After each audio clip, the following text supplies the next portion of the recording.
Awesome. Well, hello, everybody, and welcome back to another episode of Worldviews. Today we have on Bethany Leger. Bethany is a former Jehovah's Witness. She was a witness for 30 years. She is the author of Physically In, Mentally Out, Navigating Your Exit from Watchtower, which is available on Amazon. She's currently working on her next book, Burning Down the House, Coping with Toxic Family Dynamics, Estrangement, and Rebuilding Your Life. And she is also the creator of the YouTube channel, Stop the Shunning, which discusses the harmful practices of the Jehovah's Witnesses organization. Bethany, thank you for coming on Worldviews. Thank you for having me on. Really stoked. This is cool. Cool. Yeah, Bethany, can we just get started with the overall foundational beliefs of the Jehovah's Witnesses and how long you've also been out of the organization as a whole? Sure. So, like you mentioned, I was a witness for 30 years. I left. I was born into it, so I left at 30 years old. I've been out now for 8 years. I rang in. I disassociated or revoked my membership New Year's Eve 2017. So 2018, I don't know. I'm not the math whiz, whatever. So 2018, basically, I rang in free from the organization. But yeah, so I spent my whole life in the organization. My parents are very devout, have always been, they still are. The foundational beliefs of the Jehovah's Witnesses are that they they believe they have the truth with a capital T. That you hear some people who are more flexible and might say like, "Oh, all paths lead to," or there's different ways of thinking of it. It's not like that with Jehovah's Witnesses. They believe they have the one true religion, and they believe that Jehovah is God, Jesus is his son, and his Holy Spirit, God's Holy Spirit is like his active force that helps create things and gets his, make sure his will is done on earth. That's their interpretation. So they don't believe in the Trinity or anything like that. And then another core belief they have is that they don't believe people go to heaven. They don't look forward to heaven when people die. They believe that a very select few people go to heaven, 144,000. They plucked that number from the book of Revelation and they gave it literal meaning. So they believe that literally only 144,000 people, Jehovah's Witnesses, are going to heaven, and that the earth is going to be transformed into a paradise or a utopia. So that's what they're looking for. If you make it, if you pass through Armageddon and Judgment Day, and God deems you acceptable, you're going to live on a paradise earth. So they don't look forward to heaven the way a lot of Christian denominations and other people might look forward to it. So those are the core beliefs of the Jehovah's Witnesses. Okay. So they don't believe that any other sect of Christianity is saved. Nope. They believe they are the one true religion. In fact, they call themselves true Christians. And even as a kid, I used to think, what is everybody else is a false Christian? Even as a kid, it was just it was odd, very odd to me. But yeah, they believe they are true Christians and everything else is false religion. They use the term false religion all the time. And Okay. that's just anybody who's not a Jehovah's Witness. Okay. And do you mind walking us through when your doubts started? Because I think what's kind of misunderstood or not as much talked about when it comes to people that leave their respective worldviews is kind of the true existential crisis that you go through during that time. I mean, your whole entire world is flipped over. It's easy to go from, let's say, Muslim to Christianity, but for some time, that Muslim literally had to rewire their brain towards a Christian worldview. So for you, how was that experience? It's interesting you bring that up. Anybody who leaves a group or a religion, they're going to have a different experience, even if they came from the same group. There might be similarities when you share like when former Jehovah's Witnesses share stories. But for me personally, the way I describe it is there's two types of Jehovah's Witnesses. There's the true blue believers who really do believe it for whatever reason. They believe the doctrine. They believe it is the truth. I never really did. So how do I say this? This is going to sound weird. I was told my whole life that it's the truth. So okay, it's the truth, but it felt like an obligation. It felt like, okay, it's the truth. It's the right thing to do. This is what we're supposed to do, that we're saving humanity. It's the right thing to do. But I was not happy, and several things felt off in my gut, in my intuition. Something felt wrong. So when I left, or to back up, I started having doubts really young. Because I've spoken to my peers, and, they said, "Oh, no, I had no question, no doubts." It wasn't until I was 45 and something really hit me that my whole worldview was shattered. For me, it was the opposite. It was kinda like when I woke up and found out that it was, in fact, a cult. The Jehovah's Witnesses are, in fact, a cult. When I finally woke up, it just confirmed what I suspected. So for me, yes, it was a turning upside down. My worldview was turned upside down, but what I'm trying to say is, maybe this will give you a little clue. My father, both my parents are very devout. My father's side of the family, a little bit smaller, but very devout witnesses. However, my mother, much larger family. So I have a lot of aunts, uncles, cousins, lots of relatives, large family on my mom's side. 99.9% of them are not Jehovah's Witnesses. So with exactly. I grew up with that reference point, and I went to public school. I think it's important to mention that. I went to public school, K through 12. I went to college, another taboo thing that Jehovah's Witnesses are not supposed to do. And that's not to be like, "Oh, that's great." But just like, I had that reference point this whole time. It's not like I grew up on a compound or underground in a cult. I grew up around these people, around outsiders or worldly people, as they're referred to in the organization. So I guess, sorry, that was a long answer, but to answer your question, it wasn't a huge shattering for me. It was kinda like, I always knew they were freaking crazy."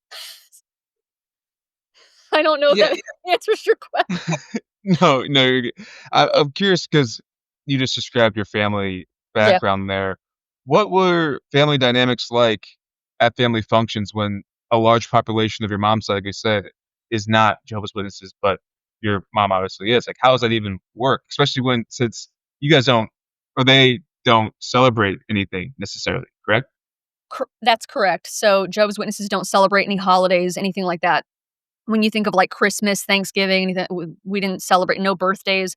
But again, each person's experience might be slightly different. My parents, I mean, I give despite what I do and the activism that I do, like, I'll say it, I love my parents. This is not a tirade or a crusade against my family. If you plucked the organization out of the equation, I actually had really cool parents.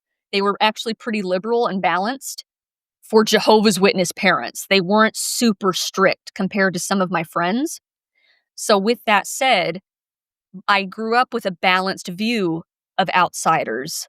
And my family, we did not, family functions, first of all, they were in New York, and I grew up in Dallas, Texas. So when I did go to visit my family in New York, we treated them well. There was never any, like, they're beneath us or anything like that, but I learned to keep them at arm's length. And that was very difficult for me to process. So I never knew a time, how do I say this?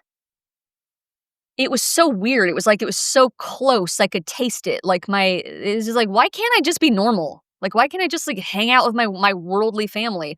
Why can't I just celebrate Christmas and curse and, do these things and just hang out and be normal?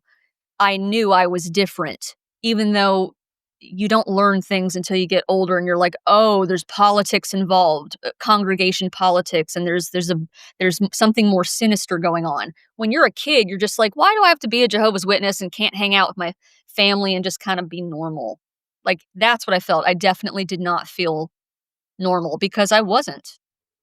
So it's Hmm. so we there was always a mutual respect, but it was like, we're different. And hopefully they come around and they learn about Jehovah too, and they have the hope of living in paradise too. But if they don't, we love them, but if they lose their life, oh well. So it's kind of a sick head screw. It's like, this is my family, they're good people. Just because they're not Jehovah's Witnesses, it's just that it was weird. So, Yeah, and you mentioned the congregation politics. Is that something that you noticed looking back, or is that something you actually observed openly as it was happening in real time? oh, both. absolutely within that's a whole other topic, but Yeah, I'm curious to hear more about that because that's something to dive into. I don't know where you wanna if you wanna dive into that, but yeah, it was the Jehovah's Witnesses, um, definitely have some weird stuff that goes on in the congregation as an organization. is this based off, financial hierarchy, or is this based on, like, if you're a man, you get away with anything? It's a highly misogynistic organization. Um, Women are second-class citizens, but it's very, it's painted like, "Oh, the women, we love our sisters, don't we? We love our wives and sisters," but it's like, it's insults our intelligence because we don't have the same opportunities, and but to answer your question, I mean, as far as, like, congregation politics, there's definitely a hierarchy, there's a control of the flow of information. Men rule everything, and a big thing that people may not be aware of is Jehovah's Witnesses have an internal judicial system. So even if you did something in the outside world, in the real world, that doesn't mean anything, it's not a big deal, or it was legal, they don't care about the outside world. They're gonna judge you. So you have it's complete this isolationist society where everything is completely relevant and contained. You live in a very tight-knit community. So it's not like I go to church on Sunday and I love my church and I have friends, but I also have friends at school and I do things it's like your whole life is being one of Jehovah's Witnesses and what happens in the congregation is the most relevant thing. So they have their own judicial system or internal court system. So if you break one of their many rules, you will be called before a judicial committee, which is a tribunal of 3 men. And just going to throw this out there. This is not news to anybody who's a former witness who may be watching this. 2 kids fool around, 2 16-year-olds. All right. The girl is going to get punished and the guy is going to get off in more ways than one. All right. So the girl, sorry, that's crass, but the girl is disproportionately the woman is always disproportionately punished over the man. Men do get punished in the Jehovah's Witnesses. And what happens in the Jehovah's Witnesses is they have a process called disfellowshipping. Okay. So if you are disfellowshipped, if they deem you guilty of a spiritual crime through their lens, something that they believe is wrongdoing, you will be disfellowshipped or excommunicated from the congregation and you will be shunned.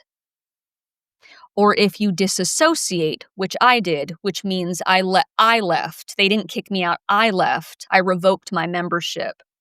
Then that's even worse. That's like you left of your own volition. Wow, you know. So and then you're shunned as well. So there's definitely rewards and punishments and a lot of psychological abuse and manipulation that Is keeps this is this shunning mean from that, church or from the whole entire religion? Oh, anywhere you go. If you pull Anywhere out you go, so everyone knows. if you pull out your JW card, anywhere you go, you're gonna get canceled, no matter where you go. So, but it's a self-sealing system, and I didn't come up with that term. Dr. Janya Lalich, I think it was, she wrote a book called Leaving Utopia or Exiting, I think it's Leaving Utopia. And she's been featured in many documentaries. She's very good at what she does. She was in a cult for many years, and now she's a cult expert and a leading authority on the subject. And she has used the term self-sealing system. So in other words, you don't have to have somebody standing over you beating you with a whip. You'll just do it to yourself. So if you're disfellowshipped, you know you don't speak to anybody. And in order for you to be reinstated into the congregation and have the right to speak to people and have people speak to you, basically for anybody to acknowledge your existence, you have to go through a reinstatement process where you show penance and you show up to all the meetings. Jehovah's Witnesses don't call it church. They call it meetings. So basically, let's say I get kicked out. I don't I would not be able to speak to my family. My family can't speak to me. I can't speak to any of my friends or anybody in the congregation no matter where I go, whether it's my home congregation or if I travel to Europe. I know I better keep my mouth shut because I'm disfellowshipped. So it's crazy. The mind control is really intense. And if I want to be reinstated, I have to go back and basically beg and grovel for their forgiveness and put in a formal request to be reinstated. But it's a lot harder to get yeah. So it's a lot harder to get kicked out as a man than a woman, though. I'm sorry? It's a lot harder to get kicked out as a man versus being a woman. Oh, yeah, if you are a woman in a judicial committee, you're already guilty. Was like that? You're already guilty. 'Cause how easy are these rules to Unless you're a nepo baby. Unless you're a nepo baby. Oh, Unless your dad is an elder, so they don't call them elders in the Jehovah's Witnesses are like the pastors or priests of the congregation, they take the lead in the congregation. That's every denomination has, their term. So for Jehovah's Witnesses, it's elders. So, like, if a elder, his daughter, um, you know, messed up or oops or whatever, got pregnant out of wedlock or something, she might get a little slap on the wrist because her daddy's an elder. Actually, funny enough, my father was an elder, but he wasn't high on the totem pole. That's what I'm talking about, congregation politics. So, if something happened to me, it'd be like, "Oh, Beth, kick her out," or whatever, that kind of thing. But it's a boys' club, an old boys' club. So my father was low on the totem pole. If something happened to some daughter or wife to, somebody who is higher up in the hierarchy, well, then, like, we'll let it slide because it'll look bad through the optics of the congregation. Does that make sense?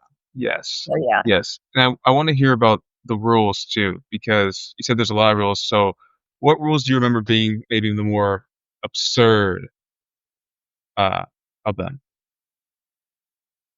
Absurd rules. I mean, there's a rule about everything. Well, I mean, you don't celebrate holidays. You're not allowed to celebrate holidays. You do not speak to people who are disfellowshipped or disassociated. Um, there's the control of information. It's not so much a rule that's carved in stone, but it's just the lifestyle. So, you just can't have friends at school. Everybody So people who are not Jehovah's Witnesses are called worldly. And worldly is a slur in the Jehovah's Witnesses. In the real world, if you call someone worldly, it means they're, like, sophisticated, like, educated, or they travel, they have some kind of book smart, street smarts, or something like that. But in Jehovah's Witnesses, worldly is means you're not a Jehovah's Witness and you're, like, less than. So you need to be saved by us and that sort of thing. So it's just the lifestyle. It's completely unnatural. Um, the knocking on doors and talking to strangers at 9 a.m. on a Saturday. And it's so, I mean, like, cults vary in their severity. Like, if a Scientologist, breaks a rule, they might be killed. You hear these things, these documentaries and things of, like, "Oh, they found me, they hunted me down and killed me," or whatever happened to that guy who was a Scientologist. I don't know, he spoke out and no one ever saw him again. So, or I broke a rule, so I had to scrub a toilet with a toothbrush. That was in a documentary about Scientologists. So, as far as, like, rules and the severity, I mean, if you get if you break a rule like premarital sex, or, when it deals with people's marriages and their private lives and things like that, and you get disfellowshipped, I mean, the disfellowshipping process is just an absolutely inhumane and humiliating situation. Now, Jehovah's Witnesses are goofy. They're just, like, they look goofy, so they're an easy target and people make fun of them all the time, but people don't realize how brutal and, um, cultish they are. They really don't know. It's easy to make fun of them because they dress silly, but they ruin people's lives. Well, can you detail the disfellowship process? Sure. Oh, like, what from, like, A to Z, like, what it looks. Yes, yes, easy. So, like I said, if two if two people, we're gonna get married and or maybe not. They just two young people are caught having sex Yeah. and they're not married. Um, and the guy and the girl go before the judicial. What they'll do is they'll call you in. They say, "Well, we heard." It's so silly. It might sound stupid, but this is how it works in the Jehovah's Witnesses. Devin, we heard that you were with so and so, and there was no chaperone. And so we need to see you tomorrow at 7 p.m. Like, it's very just like, if somebody tells on you, if It's there's just some like sort of that. It's just like that they'll call you in, and then you have to go into the Kingdom Hall. So Jehovah's Witnesses, again, they don't call it church, they call it the Kingdom Hall. That's their place of worship, the building itself. So you would have to go into the Kingdom Hall, Devin, and tell your side, but it's all rigged. It doesn't matter. It's a kangaroo court. So when you go in, they're going to ask you a bunch of questions, and then, guys, for the most part, get away with it. Whatever the thing is, sometimes it's marijuana use, or they is money laundering or something, or they embezzled money or something at work. It could be anything, but guys do get punished, but the guy more often than not will get away with whatever it was. But if it's a girl, and I don't care if the woman is in her 40s, but a lot of times if she's like 16 years old, you got 3 older men asking her very intrusive questions about her body and just Mm. really, really inappropriate stuff that is dehumanizing and scars them for life. And for the longest time in this judicial process, women, and I keep saying women, I need to say girls, because we're talking about girls that were like 9 and 10 that were sexually abused. Their abuser. So I'm like backing up a little bit. Let's say like some teenagers are fooling around. The guy will get a slap on the wrist, but the girl will get disfellowshipped, even if she's 16. So that means a 16-year-old girl has to sit in an audience. A teenager, she's already confused. Maybe she had her first sexual experience or whatever it is, and she's judged and shunned by everybody. Nobody makes eye contact. Nobody speaks to her. But the guy can kind of walk around, And again, guys do get punished, but disproportionately, girls are punished. Now, if it's a child sexual abuse case, which the Jehovah's Witnesses, I just want to say this now, have a massive chronic systemic child sexual abuse problem. Horrible. Tens of thousands of abusers have gone unreported to law enforcement. So back in the day, they changed it a little bit, but back in the day, if a 9-year-old said, "Hey, he touched me, something happened to me," they would make her sit in a room. For the longest time, they would make her, a 9-year-old, sit in the room with her 35-year-old abuser and ask him, did this with 3 men. So imagine you're a little girl with 4 grown-ass men in a room, and what do you think the guy is gonna say? "Oh, yeah, I did it. Take me to jail." So, lot of abuse of power, manipulation, that sort of thing. And they've since changed it. They've changed language in their literature. I could go on and on. This is a whole topic. They changed things in their literature to make it sound like, yeah, parents can absolutely go to law enforcement. You shouldn't have to say that. You should be reporting it. And no shit, the parents are allowed to go to law enforcement. But for the longest time, if you went to law enforcement, you would get in trouble. So the abuser was abused. Excuse me.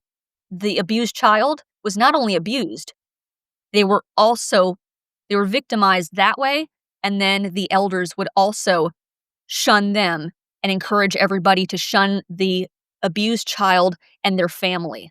Isn't that bananas? Not only were they victimized, but if their parents said, "Oh, we're not keeping this in the congregation. No, no, no, no. We're going to the police," the parents would get shit. Sorry if I don't know if to say that, but the parents would get in trouble with the elders because they're all about their image and their assets. It's a really abusive system. That is insanity. So then you technically can be shunned out of the whole entire religion to the point where no one can affiliate with you anymore at age like 16 Oh, even younger. or even younger. Younger. It's they've gotten so much heat over the years that it's slightly changed. Little things have changed. Like right now, recently they what are we in 2025? I think it was as 2023.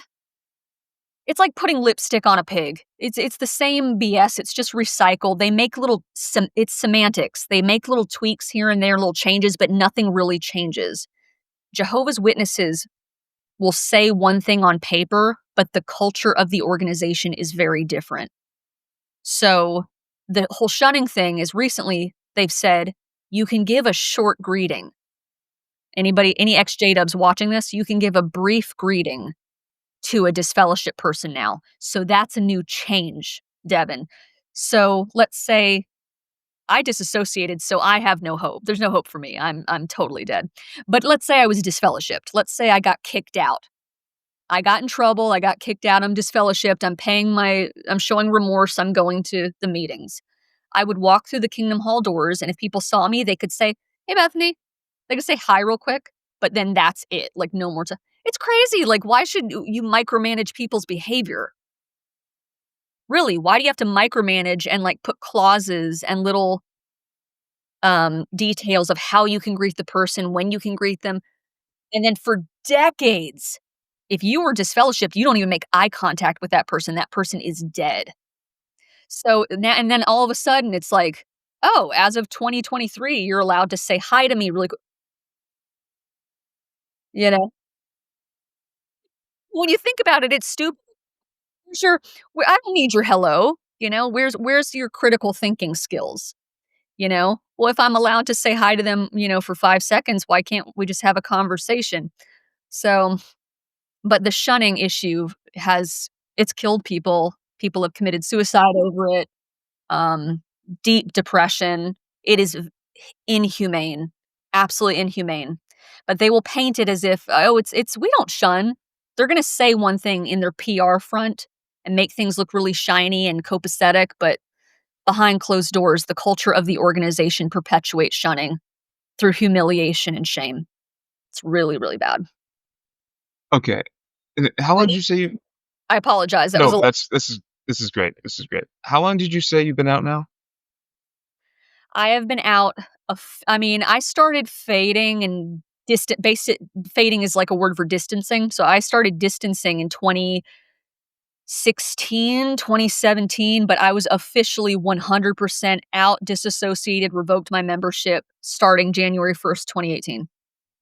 So, Okay. I guess 7 years, it feels longer, but yeah, I guess 7 years, 7, 8 years. Did did your relationship with your parents change at all before and after? I imagine it had to. Immediately, I disappeared overnight, and so did they. I never Oh, you spoke guys to I never spoke to oh, my No, I never spoke to my parents ever again, they never spoke to me. okay, and you have no siblings? I do have an older sibling. I have an older brother, he's 10 years older than me, and yeah, I lost my whole family overnight. Okay, so he's still on it too. He was out for a while. That's a whole story. He was out for a while, and then he came back, and, Okay. yeah, he came back. Do you say why? That's his story to tell, I don't really wanna Sure, sure. which I understand why you asked, but yeah, there's reasons why people come back, but he was out for a while, and then he came back, and so, yeah, um, they're not bad people, they're just brainwashed. I don't know what else to say, so, yeah, I met my husband, he was in the Jehovah's Witnesses, he had been a Jehovah's Witness, his whole life, and we ended up leaving together. He actually started waking up, as they say in the Jehovah's Witnesses, when you start questioning and, maybe you had these questions or doubts for a long time, but when you really seriously, start entertaining your doubts, they call it waking up. And so he started waking up probably he before I did, and then I followed. And it wasn't that he was influencing me or anything like that. He just some things had happened in our life, a series of events that he started questioning, and but for him, his worldview really shattered. He was one of those, as I described earlier, those true blue believers, and I was going through the motions and was faithful and was doing the whole thing, but I it was funny. He really dove in and was researching, and he was like, "Did you know about this?" And I didn't wanna hear it. So when he was waking up, he was just his brain was exploding. He was so mad and frustrated, and I was just like, "I don't wanna okay." I was starting to fade. So it was a whole nothing's really linear. It was kind of like a jumbled mess of, like, I started backing away from meetings, we both did. That's to make it clear for anyone, that's, like, the whole fading process. You just stop going to meetings, and you stop preaching, knocking on doors, to be clear, who's for somebody who's out there watching that didn't live through it. So you go through this routine week in, week out your entire life. You go to meetings 2 to 3 times a week, you preach, knocking on doors or standing at carts. Now they do cart witnessing, so you'll see in, like, downtown areas and at coffee shops or things like that, you'll see the Jehovah's Witness, carts setup. So you do that your entire life. You don't get a break. Week in, week out. So when someone starts fading or has doubts and starts backing away, they stop doing those activities and people notice. Like like people in the congregation like, "Hey, how you doing? I didn't see it last night's meeting. You okay?" Like, it's never really sincere. They're checking in on you to see if you're engaged in some sort of, what's the word? Not deviant, subversive thinking or behavior. They wanna know what's up, like, you're backing away from meetings, you're backing away from preaching. So, like, what's up?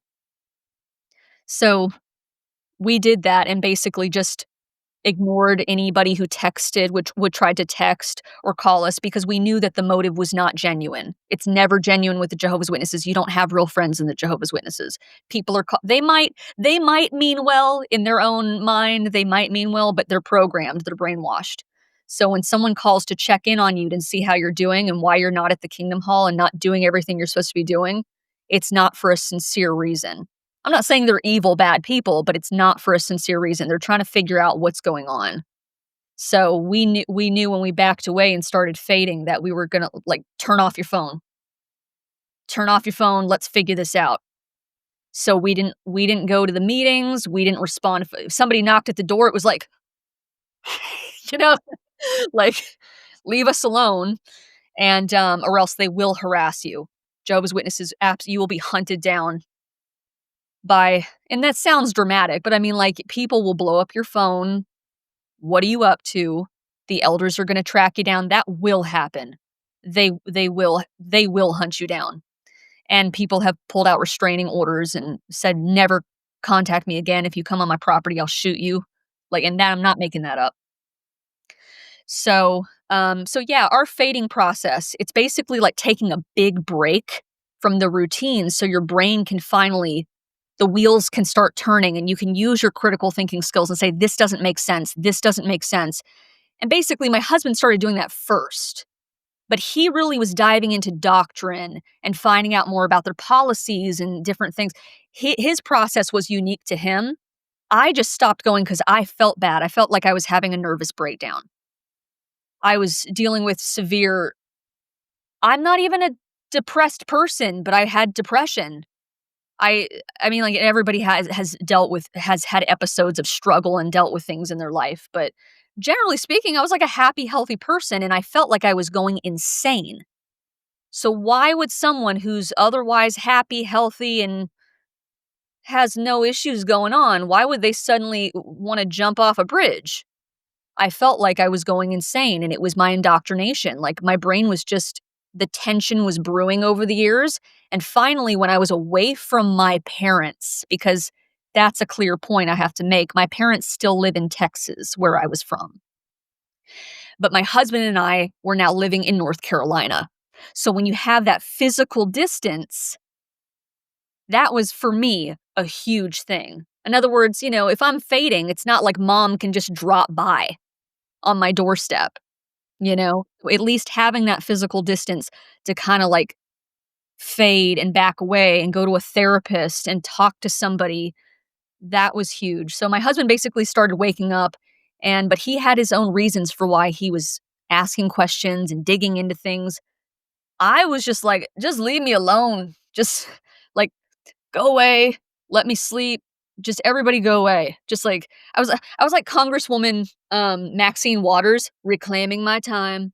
Like I just want, like, just want, give me my life back. Just everybody leave me alone. Let me think about this. I just feel like I'm going crazy and I need space.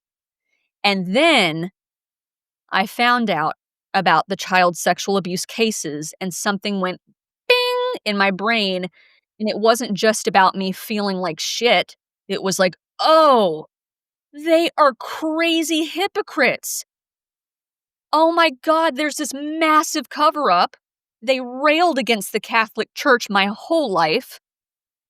I was born in the '80s, but for decades even prior to that, they pissed on the Catholics for covering up child sexual abuse, and they were guilty of the exact same thing, if not worse." Mhm.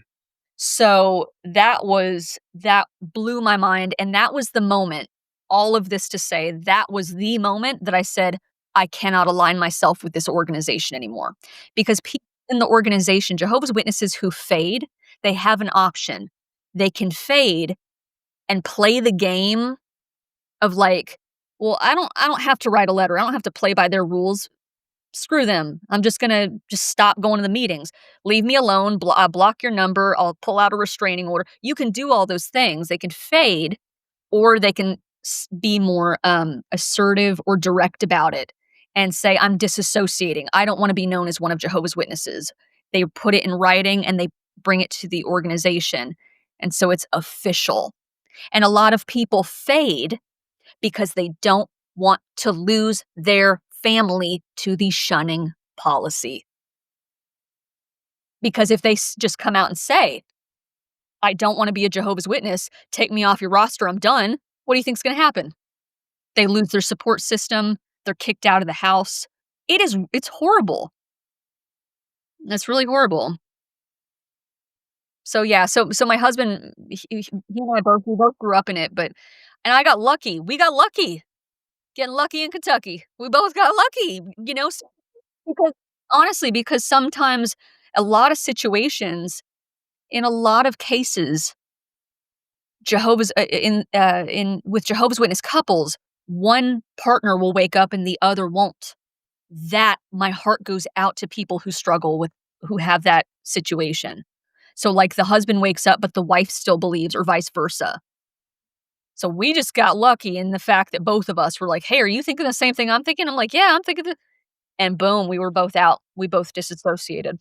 That's so crazy too, because when we were just talking about before where you start shooting, Alt-Worldly left at the exact same age as you, and he also left with his wife at the exact Oh, same time. okay. Yeah. Wow, interesting. Okay. Yeah. Yeah. Also, I there's some Jehovah's Witnesses that always camp out, up the street from me, and I've talked to them a number of times, but one time I passed by 'em and I said, "So how do you guys decide who, like, does this? Like, who stands up here?" And they said, "We're all volunteers." But it sounds like it's a more social pressure to go out there and do your, I guess, from their perspective, godly duty to, stand and have the signs up. Is that I assume that's accurate? Yeah, they say volunteers, but if you are a Jehovah's Witness, it's baked in that this is what you have to do. So, like I said, it's a game of semantics. So they Okay. have to go out and they don't technically have to go stand out by the cart and do that. They can preach in another way, but it's sketchy. Yeah, they're volunteers, but they have to preach if they're one of Jehovah's Witnesses. Okay. And then 2, on top of that, if it is so essential to them that they're the chosen ones or whatnot, how come they don't actually speak to you unless you say something first? At least in my experience. I've only anytime I come across them or walk past them, they won't really, like, talk to me about their version of the Bible unless I actually open up the, uh, door for a conversation towards that. They're told to have the person approach you. Okay. You were Yeah. told that. Okay. When it comes to cart witnessing, and I'm gonna be honest with you, cart witnessing, I could be wrong on this. I think it rolled out in 2012, and that's just one of the things that I never did. I don't yeah, I never did cart Oh, witnessing. Yeah, that's actually one thing that I never did. that's that's pretty nice because I've seen it out there that it's like 1,000 degrees outside or it's 2, I and they're know. out there just, like, putting in the hours. I'm just like, "Man." Yeah, it's miserable, and yeah. Car Some people like to cart crash. I've talked about this in my videos on my channel that there's some former witnesses, apostates.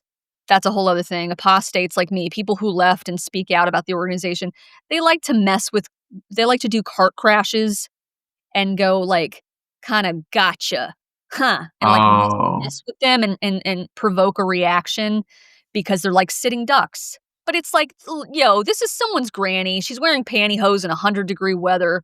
To Mhm. let her get it. She ain't waking up anytime soon. Just leave her alone. What are you doing? So Yeah. personally, I'm not a fan of it.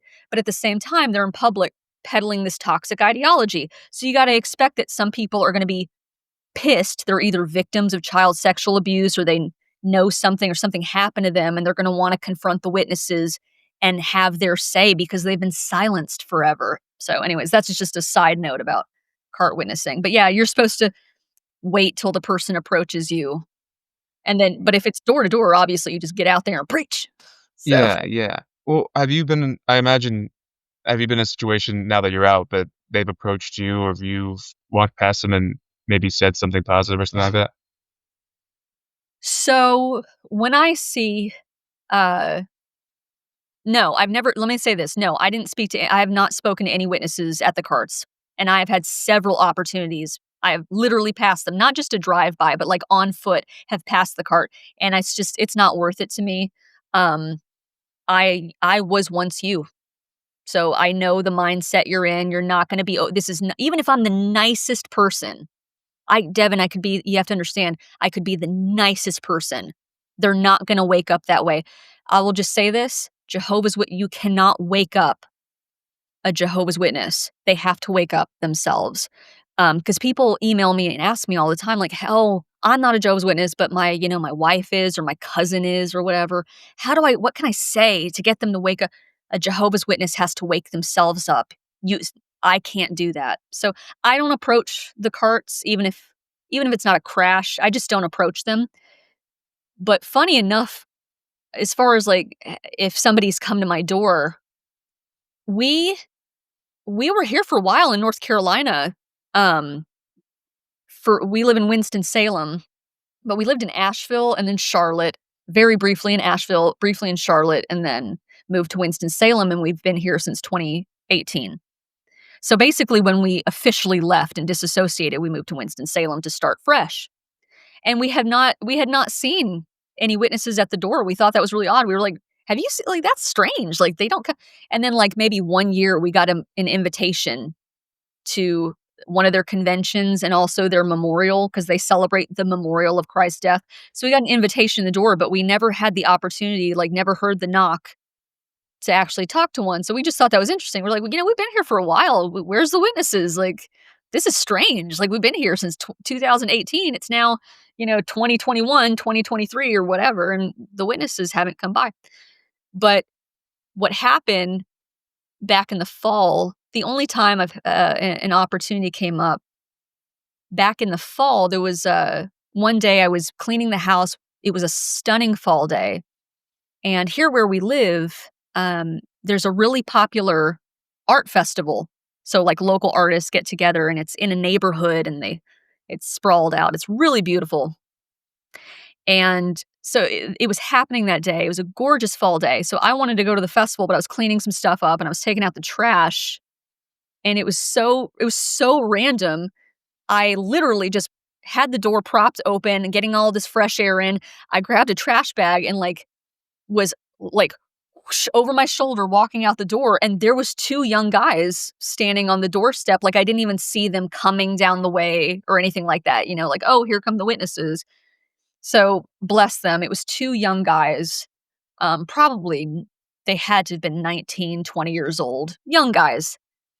And, they were just as thrown off, and my heart went out to them. They were thrown off by the fact that, like, I abruptly came out with the trash and I didn't see them, and so we just kinda, like, bumped into each other, and I said, "Hey, how you doing?" And, they started with kind of like a half-ass tired presentation because 'cause you're supposed to be on and, have the magazines ready. "Hey, good morning, how are you?" And they started these young guys, 19, 20 something. And, so anyways, I didn't have any kind of clever response for them, even if I had thought about it in advance or whatever. My whole thing is I'm just nice to them and say, "No, thank you, I'm not interested." But, and I know that there might be people out there that disagree with that. Maybe they're like, "Ooh, I would have said this or I would have said that." But I remember being 19 and being at the door. Mhm. And if anybody tried to pull me aside and be like, "Hey, I was once a witness. You know it's a cult, right?" That's like rule number 1. Don't tell them they're in a cult because they're immediately gonna shut down. So I literally just said, "Oh, no, thank you. I'm not interested, but you guys have a great day. There's a art festival down the street. Maybe you guys can go later." Like the number 1, my gut instinct was just be nice. And I saw them walk off and, like, they look like they would rather be anywhere but there. So I just remember being in their shoes, and I didn't want them to feel it's like trying to you wanna hit it where it hurts, and it's not that's not the person, you know? Mhm. They're stuck. they're trapped. What am I going to do? Make their Saturday worse? It's Yeah. not they came at me like, oh, it was they already looked half asleep. Hey guys, thanks for coming by. Not interested. Sure. Sure. But I mean, like that's been my only interaction so Okay. far. Yeah. And Oh, I'm oh, sorry. go ahead, please. I'm sorry. No, there was one instance. So the witnesses come to Winston Salem for they have a convention and an assembly. So all the congregations, um, all the congregations in a district, without getting too technical about it, a bunch of congregations get together, and maybe like 2,000 witnesses will gather at a venue each summer. So, like in North Carolina, they might meet at a venue in Charlotte, or like I went to an international convention where there was like 10,000 people, and that was in Dallas, Texas. There's a huge football stadium in Frisco or something like that. I don't know. I know sports fans who are watching this are going to be like, "It's not the Frisco." Wait, I don't know. Sorry, I should know that. But my point is, conventions and assemblies are these large gatherings. So it's not like think of like a mega church, um, but it's not like every Sunday. It's just like a few times in the summer they have these really big conventions where all the congregations will get together. So you get to see your friends from this congregation or this side of town. Oh, you're a Jehovah's Witness who lives 2 hours away. I live 45 minutes away. That kind of thing. So they all gather. But at one point, so they infiltrate the city. Whoever's hosting, they infiltrate the city. So you'll see them at restaurants and at grocery stores or wherever, and they have their badge on, and because they wear a badge for each convention. Like, my name is Sister so and so or Brother so and so, and this is the theme of the convention will be written on the badge. So be like, show love to your neighbor, exercise patience, the end is coming, don't give up, something like that. Well, they'll have a badge. And so you'll see witnesses at around this time at different local businesses. So I was at a Whole Foods, and I was at self-checkout, and I saw a pack of witnesses coming in, and there's a mix of emotions. They're trapped, they're brainwashed. I'm not going to mess with them, but I want to say something, but so it's a mix of emotions. But there was a pack of them, and they're looking really nice. The sisters are real well put together. It's like the Oscars for the witnesses. Okay. So they like put on their finest, clothing. So I'm at the self-checkout, and I'm getting ready to leave, and the sister next to me is struggling with the self-checkout, and I hear her talking to another sister who she's with, and they're like getting chicken salad or whatever, and they're going through the self-checkout, beep, beep, beep, and they're like, how do I get this thing? And and they're trying to figure it out, and I know how to do it. So I said, oh, here, this thing is kind of a pain. So I helped, and they, oh, thank you so much. I said, you're welcome. An apostate just helped you. Have a great day. And I walked off. Because it gave them a chance to let that sink in, that an apostate, a former Jehovah's Witness, was not a monster, actually helped them. Oh. But it also didn't require them to like talk to me. We're in a busy grocery store. I just tossed that out and then let them chew on that for the rest of the day. That was one of the few moments that I gave myself. I was just like, and yeah, you're welcome. An apostate just helped you. Have a great day. Yeah, And that probably. it was snark. Yeah, it was absolute snark. I'm owning up to that. But it like didn't put her in a position where she had to sit there and talk to me and argue or anything like that. Mm, I just wanted to toss it out there. Use your brain. Who is thinking for you? Because wow. Jehovah's Witnesses cannot think for themselves. Everything is dictated to them. Mm. I, So, I sorry, want to hit on. No, you're fine. You're fine. I wanted to hit on your YouTube channel as well, because how far between you being, I guess, officially out, and what was the gap in years, I guess, between you being officially out and then starting that YouTube channel, and also what inspired you to want to get into that? yeah, I started my YouTube channel pretty fast. So when I was waking up, I watched shout out to Lloyd Evans. If anybody's watching this and they're a former Jehovah's Witness, or maybe they just know him, Lloyd Evans was a major ex-Jehovah's Witness YouTuber. and he was and he's a polarizing figure. People kind of love him or hate him kind of thing. I don't care.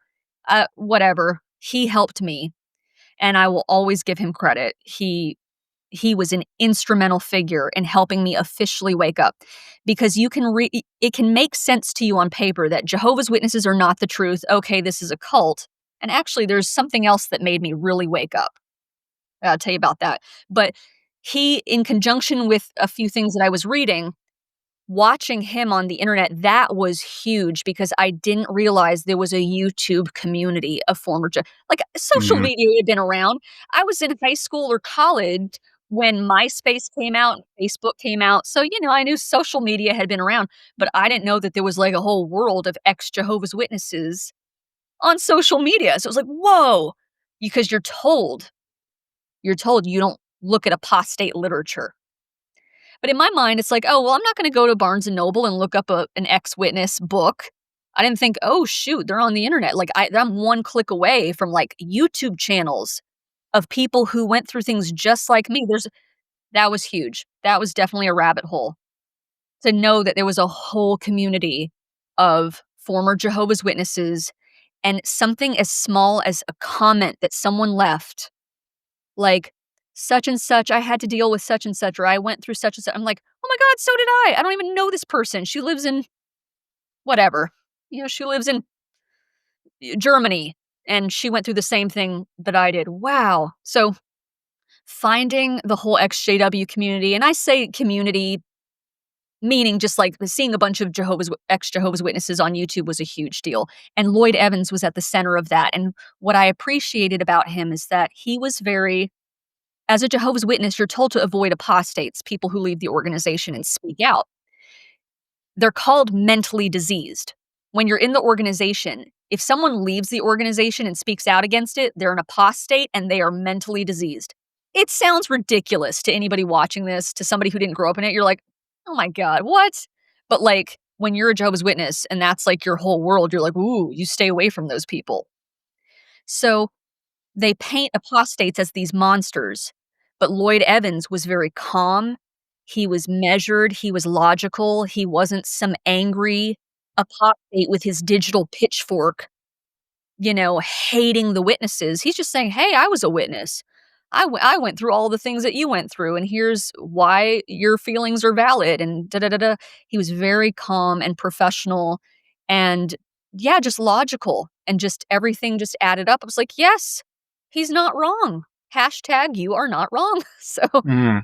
So that was very inspiring to me. So it's not like while I was fading and figuring things out, it wasn't like one day I'm gonna get back at them and start a YouTube channel. Do you get what I'm saying? Yeah. Like, in the middle of waking up, I was like, "Well, let me go on the internet." And then the whole YouTube thing was new to me. That was totally new. I had no idea it existed. I knew about YouTube, but not about former Jehovah's Witnesses making videos. So when I found Lloyd Evans, that was total game changer. And I was inspired by that. And I thought, I didn't think, I'll be honest with you, it wasn't like, okay, I'm going to do that same thing. But there was a calling. Something in my gut, it wasn't official, but there was something in my gut that said, I feel like I need to say something. I feel like, I don't know, it's just anybody else, any other kind of calling that someone feels like they have. I felt like I was born to play basketball. I felt like I was born to be a cook, whatever, singer. I was meant to be an entertainer or whatever. Like, I just felt like this is something I need to do also. I feel like I need to speak up and say something. Sure. So that's why I started my own channel, um, after we left. So it wasn't a big plan. It was just finally like we disassociated. We're out. I'm free. Woo! And then you know what? Might start it was like that. I'm thinking I might start a channel myself. I don't know. What do you think? I don't know. And then it was like, yeah, let me do it. Sure.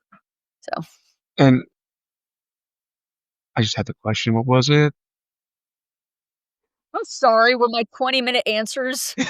No, I literally it was floating right here, and I was like, "Okay, I'm just gonna ask this one next. I think this is a good follow-up You, to." you Oh, here it was. So, obviously, a lot of ex-Jehovah's Witnesses reach out to you because your channel's gotten a nice, following. Do current Jehovah's Witnesses email you that are looking to get out? Yes, That's a pretty good common. a good number. Yeah, that's very common. And you're It's able very to, I assume, give them advice to well, do I those just tell steps. them yeah, I just tell them what to expect because a lot of times, it's difficult, man, if you're awake and your wife isn't and you have kids together, that's gonna be like a custodial hell. How's that gonna work?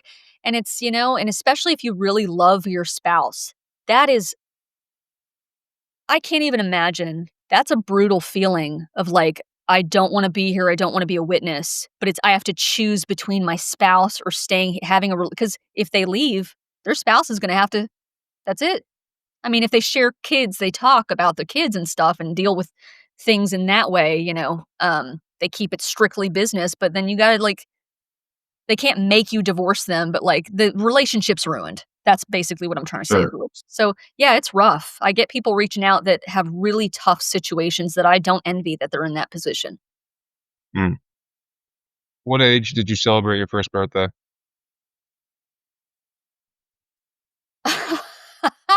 That is so funny that you bring that up because officially celebrated it, I mean, as soon as I left, we went for, like, a birthday dinner. But when I was growing up, my parents see, this is what I'll say, my parents, if you plucked the organization out of the equation, my parents were actually pretty cool. So I actually wrote about this on my blog, on my website. The article's called Happy Birthday. My parents, when I was growing up, my parents would celebrate my birthday secretly. So I would get Whoa. so which again might sound silly to somebody watching this, like, okay, big deal, but that is a big deal. You're not supposed to celebrate your birthday. So growing up, they would get me like it was a very wink wink kind of thing. Like they'd get me a cupcake. One day I came so this is the funniest thing. Mom and Pop, if you're watching this. Um One day my father, he's been an elder for forever. He gave a talk, which is the talk is a sermon. When the pastor gets up and gives his sermon or whatever, they call it talks in the Jehovah's Witness. So my father was invited to another congregation to give a talk for the Sunday talk. So that was like an hour or whatever, 45 minutes at the time. So it was a big thing. So we went as a family and they greeted us and oh, it's the visiting family. We all went out to dinner afterwards and it happened to be my birthday. And so we went out to dinner, did the whole Jehovah's Witness thing, the meetings, the watchtower, blah, blah, blah, went through all the motions. We came home and in the freezer, they had a cake ready for me, a surprise cake. The hypocrisy cracks me up. Like you can't even like celebrate the birth of your own child. You have to like hide it. So they had to like sneak my brother actually snuck it in for me because he was not actively practicing at the time. So he went along with it. It was funny to him. So he got a birthday cake, ice cream birthday cake. And it said happy birthday in cursive. So the point being, it didn't say happy birthday. Everything was wink wink. Like, you know what I'm saying? Like, oh come on. Okay. We have blue frosting smeared on our face. We might as well just say happy birthday on the damn cake. We're all Yeah. Baskin Robbins hypocrites right now. So like you know what I'm saying? So like that so my point is actually celebrated my birthday all the time. It just was not a thing where we talk about it. Just don't let anybody know. And it wasn't a huge deal with gifts and all that stuff. They just acknowledged my birthday. I would have a little birthday cupcake or a piece of cake or a dinner or whatever, but it was always wink wink like happy birthday and it was in private. They did not. So, yeah, my parents were cool in private. Wait, so what if like someone from the Jehovah's Witness witnessed that happen? Would they be like, could they then go to Oh, the yes. higher ups and say, "Hey, we saw them celebrating the birthday," and then your parents get called to the stand, and you, I guess, too, because you were Absolutely. participating in this, and then that could lead to some kind of. We're eating ice cream cake in our own damn home. Yes. So to answer your question, yes, my very first birthday I mean, officially just out in the open, it doesn't matter at this point, I was 31 or something like that. It's whatever. But as a kid growing up, and that was funny to me because a lot of my peers had very strict parents and that really followed the rule book and they never experienced anything fun. It's like, my parents were just like, "Can we just, like, drop this whole Jehovah's Witness thing? We'd actually have, like, a fun thing." Yeah. Wait, where does that come from though? The whole lack of celebration towards things that the Jehovah's Witnesses cling on to. That's a whole thing. That's a whole other topic. There's apparently, like, they don't celebrate birthdays because John the Baptist was beheaded at a birthday party, so they use that as an excuse. So all this, like, eons ago, this person was beheaded. That's why we don't celebrate your life now in 2020. It's just ridiculous. And then Christmas, they actually celebrated Christmas as an organization up until the 20s.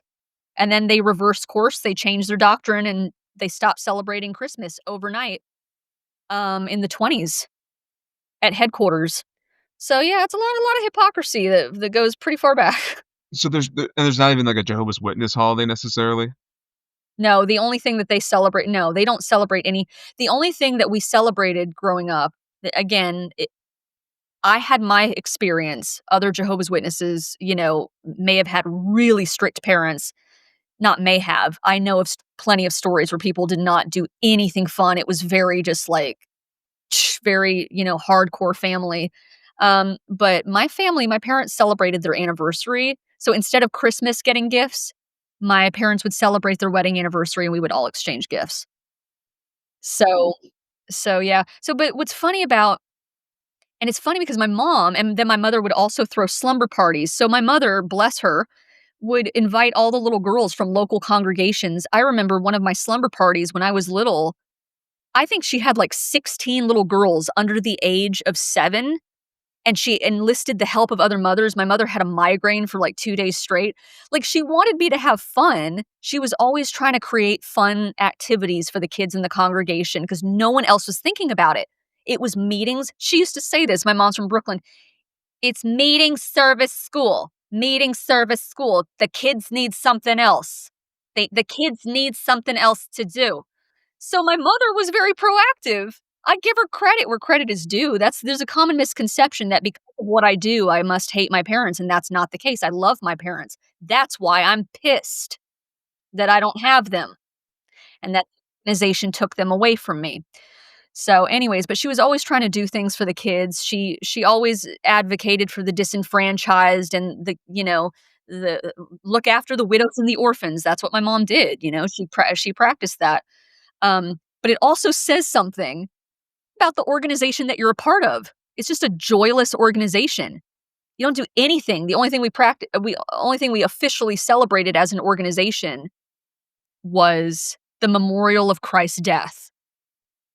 So that's a whole thing. They didn't celebrate Easter, but they celebrated his death. Does that sound like fun to you? Mm. So It's not even a celebration. Like, so they yeah. pass the emblems representing the bread and the wine, but you don't partake of it. Only the 144,000 partake of it. So it's not even a celebration. It's not fun. Like, we got the booth over here. We got the DJ. We got like open bar, whatever. It's not like an actual celebration. There's no fun. That's not even a coffee bar. Like, so there's no actual official celebration. No, and not in the Jehovah's Witnesses. Yeah, so then what are like your can you recall any like of your best memories, I guess, while you were in it besides the birthday stuff?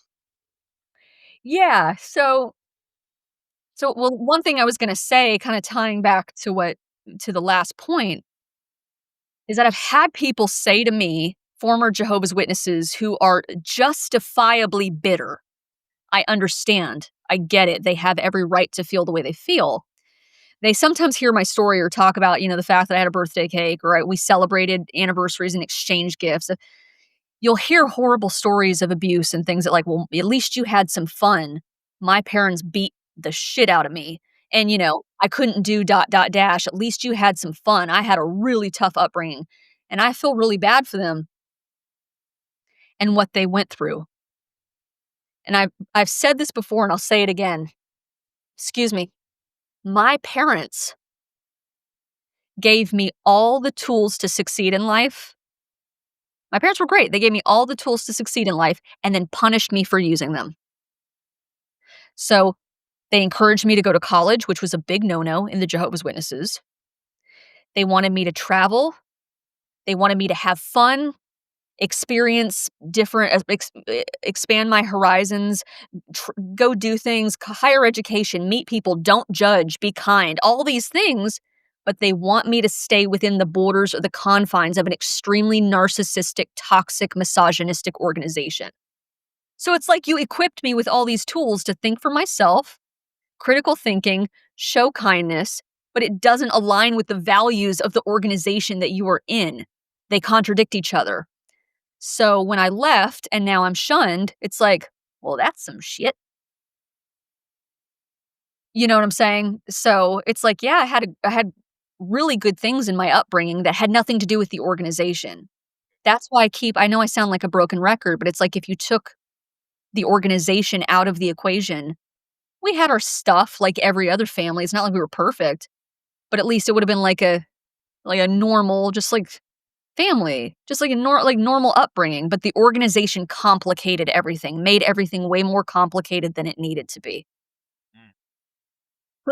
It's like I had two value systems. So, I mean, as far as any good memories that I had, it's not due to the organization. The organization gets zero credit for any Yeah. good memories I have. I don't have any warm fuzzies about the organization at all whatsoever. And that's different for some people. Some people really do have some good memories. I don't. Yeah, because when I spoke to Alt Worldly about this, he said what he enjoyed was, how communal it was. Well, okay, so But there are it's different. Well, obviously, it's different for everybody, how they perceive that. yeah, and actually to your what you just said when he appreciated how communal it was. What I do appreciate about the organization, something I always appreciated was the fact that it was very racially diverse. I loved that. So yeah, it was communal and no matter where you went in the world, like it was a mix of people. So I really did appreciate that about the organization. So, but the problem is I loved the diversity, but there was no, how do I say this? There was no diversity of thought. So it's like there's a brother because we called each other brother and sister. So it was a loving atmosphere, but what I'm getting at is you'd have a brother from Kenya. Cool. You got a sister from Taiwan, a brother from London. You got a Mexican brother. This person from Australia. Cool. We're all brothers and sisters. That was awesome. But we all follow the same rules and have to digest the same indoctrination. So I don't really know you as a person, your culture, or how you really feel Mhm. about things. It's like we're all having to fit this template. So that is one thing I appreciated about the organization is that it was a very racially diverse organization.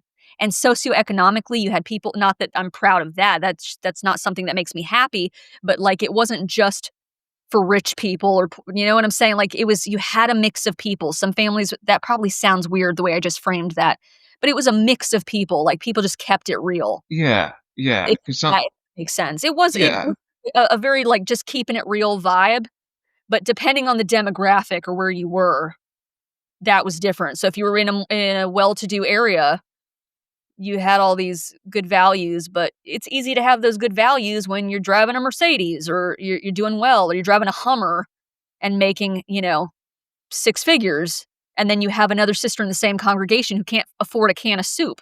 So Mm, that's a whole thing. So I don't have positive warm fuzzies other than I can attest to that the same as alt worldly, that it was communal and people were generally loving and it was very diverse, but there's no diversity of thought.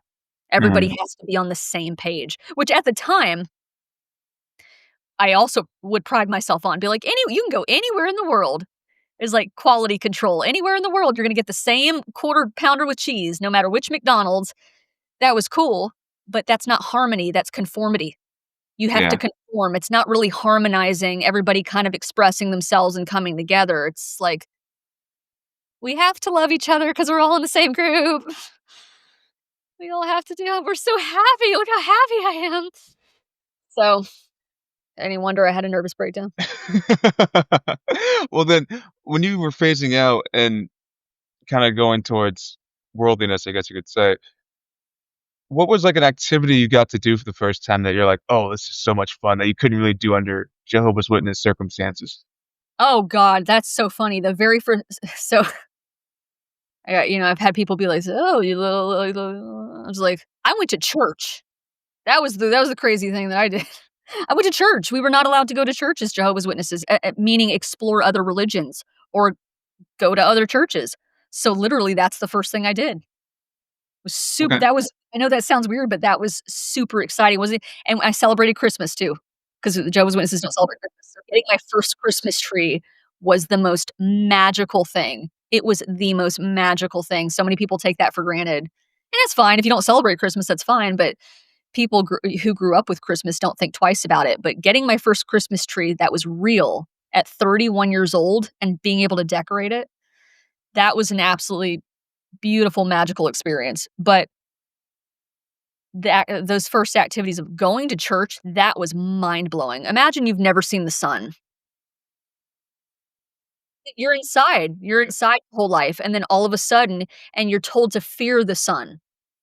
You see the sun through the window, you know it exists, but don't look at well, you shouldn't look at straight in the sun, but, like, don't look at the sun, you acknowledge its existence, but the sun is bad, and then you step outside and you look at the sun and you're like, "Holy I mean, maybe that sounds like a weird analogy, but walking into a church was just like, "I'm here and there's nothing you can do about it." That was I cannot surreal, absolutely surreal being able to go to different churches, different denominations. That is something that a lot of people if you're not religious or have no interest, then don't do it, but the fact that I was never allowed to, and I'm in my 30s and I'm finally free to do whatever the F I want, I can go to church, you know? It's insane. I mean, like, if truth should not fear scrutiny. If you have the truth, you got nothing to fear. Like, person can ask questions, criticize or whatever. So, how do I know I actually have the truth when I'm growing up? If you only take me to the Kingdom Hall and I'm not allowed to read other books, go to different churches, how do I know it's really the truth? So, and it's not like I was in the search for truth when I left. I was just like, how do you keep this from your kid? You're just raising them in an echo chamber. So that was I'll just say that was really big for me. That was one of the most surreal an experience I will never ever take for granted was being able to go to a synagogue or whatever, a Baptist church, Unitarian, non-denominational. I was like a kid in a candy store. How has your experience, being a Jehovah's Witness, coming out of it now, looking back, all that stuff, how has that now affected the way you perceive the world? That's a good one. Well, I mean, we were taught to fear the world. Anyone who's not a Jehovah's Witness is dangerous. That's obviously a lie. Um, I mean, it created definite trust issues. Um, Definitely created trust issues, but I think you have to be balanced. There's good and bad people in the world, and there's good and bad people in the organization. So, I don't look at the world like roses and rainbows and everybody's great and it was all a lie. I know there's shitty and weird people and bad people in the world, that are harmful. Um, but I'm also not I don't have the witness mentality of living in fear. So, yeah, I mean, it messes with you. It definitely gives you trust issues because if you can't trust your own parents, what the hell? Your own parents are shunning you, you know? But then that rationale is not healthy because my parents are brainwashed. Not everyone else. You see what I'm saying? Like, I can't Yeah. apply that. That's the thing I would say, like, you can't apply that automatically, that just because this one thing happened to you, you're gonna apply it to every single situation. This is a very specific situation, and it sucks, but I've had people pull through for me who are not my parents, who are not family, who have been awesome friends and I've rebuilt my life and I've had good times and bad times, so I'm balanced about it, you know? Yeah, because then I imagine that's probably because I was gonna ask you, what's one thing you want people to understand about Jehovah's Witnesses as a whole? And I imagine it would be, unless you can correct me here, that almost like they are brainwashed and maybe leave them some sort of grace there because of that reason. I'm not saying that from like all the bad stuff that goes on, but just from No, the stuff sure. that them being kind of Average wit so mentally bought in to it. Right. I mean, like, if I could get one thing across to anybody listening to this is that Jehovah's Witnesses are a cult. They are not just a quirky, goofy, harmless fringe religious group. So I just want them to know that the average Jehovah's Witness is constantly living with the threat of shunning hanging over their head. So it's easy to laugh at them because they don't look scary. They're not like well, they're very similar to Scientologists, but they don't. I've said this before in just like small pockets of friend groups. Jehovah's Witnesses don't have grabby headlines.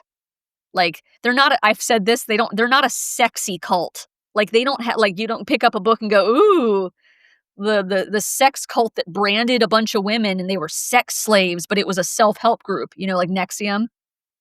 Like, they don't have that vibe. It's just like a bunch of dorky grandmas knocking on doors, but it's like, I get it. They're an easy target. They're easy to laugh at, but you have to understand their history and their policies and that people are currently suffering and have been suffering for decades. People have not spoken to their mother and father for 20, 30 years. And yes, of course they move on. They don't move on in the sense of like that you got to function and move on with life, but that really screws with your head. You think a day doesn't go by where I don't think of my parents? You know? But also, I'm not, like, sitting around bawling. I gotta move on with my life, rebuild my life, So, Sure. yeah. And Yeah, but give them understand that they're not just a quirky, harmless religious group. So don't think just, "Oh, I just thought you guys just do your thing," and no, no, no, you have to understand they are dangerous. But also, like, it's they're everyday people. They're just trapped in something. So they're not evil. Like, the organization and its policies are abusive, and I have a problem with the leadership, not Jehovah's Witnesses themselves. I mean, I may not like Sister Sally so and so, may have I may not like you or like this person, whatever, but generally speaking, I don't have a beef with Jehovah's Witnesses as individuals. I have a problem with the leadership that is exploiting and abusing people because minors I was born into this. I'm very passionate about it. Minors do not have the ability to consent to a religious or political ideology. And so people don't understand this is not like church on Sunday. And that's no offense to people who go to church on Sunday. That probably sounds bad the way that's framed. But like, this isn't just I go to church, but I also have the freedom to do maybe talk to other people and explore other things. And it's very authoritarian, it's very controlling, it is a cult, there is collateral, there are consequences if you leave. So it's not like just any other church is what I'm trying to say. No, no, no. I want people to be aware that it is a cult and it's destroying people's lives. okay. And last question, we always ask every question. We always ask every guest on the show. One question you would ask God if you knew you'd get an answer right away. What question would you like to ask?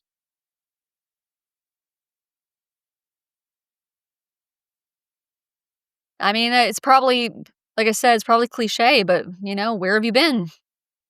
I'm sure a lot of people ask that. You've done this many times, but where have you been? Why do you allow so much suffering? And it's not probably not the most clever answer, but I really do I don't get it. I don't get it. Where have you been? You know, in your defense, I think you're only the second person to ask that one. The Oh, other really? person that asked that was a world religions expert, and she had the same question. So, Interesting. yeah, And very I'm not interesting. I'm not saying there might not be a reason or I or I'm not denying the existence of God. I just have a difficult time. I just have a difficult time believing that you care because where have you been? But maybe there's something I'm not understanding or not aware of. Still a fair question. I think I still struggle at times with the question of divine hiddenness of God. Uh, I actually think this is probably a unpopular opinion amongst the Christian community. I think that's the greatest argument for atheism, I guess if you will, is the divine hiddenness of God. But, or maybe I should say more of a selective hiddenness to some degree. Maybe.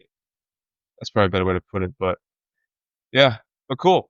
I appreciate the time, Bethany. Is there is there any last words, comments, anything, wisdom, advice you want to leave with the audience?